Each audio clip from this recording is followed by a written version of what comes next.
যাই না যাই না যাই না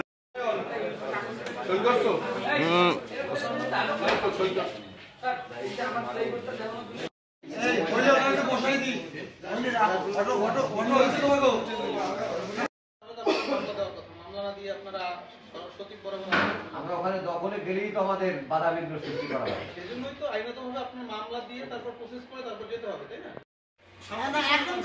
এখন গেলেন না কেন? তৎকালীন কথা পরের কথা বলেন। আপনার এখন তো আদালতে যাইতে মানা নাই। আপনার আদালতে যাইলে আপনার জায়গা বুঝিয়ে যাওয়ার লেগে আপনি মামলা করতেন, মামলা সেটা করেন না কেন? এখন যদি আপনারা আমাকে বলেন মামলা করার জন্য, তাহলে আমি মামলা যাব।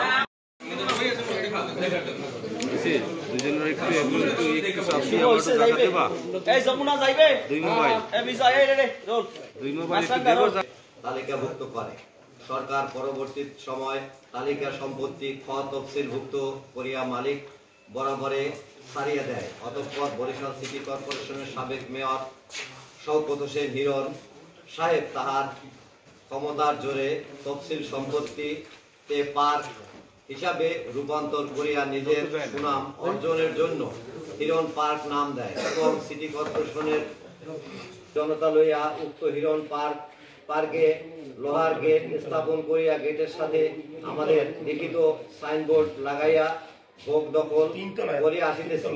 কর্মচারীগণ আমাদের বাধা প্রদান করে। গত 14/9/2024 ইংরেজি তারিখে রাত আনুমানিক 4:30 ঘটিকার সময় সিটি কর্পোরেশনের কর্মকর্তা কর্মচারী আমাদের মালিকানাধীন তফসিল সম্পত্তিতে অবৈধ অনুপ্রবেশ করিয়া আমাদের নামীয় সাইনবোর্ড এবং লোহার 7 ফুট বাই 8 ফুট লোহার গেট চুরি করিয়া নিয়ে যায়।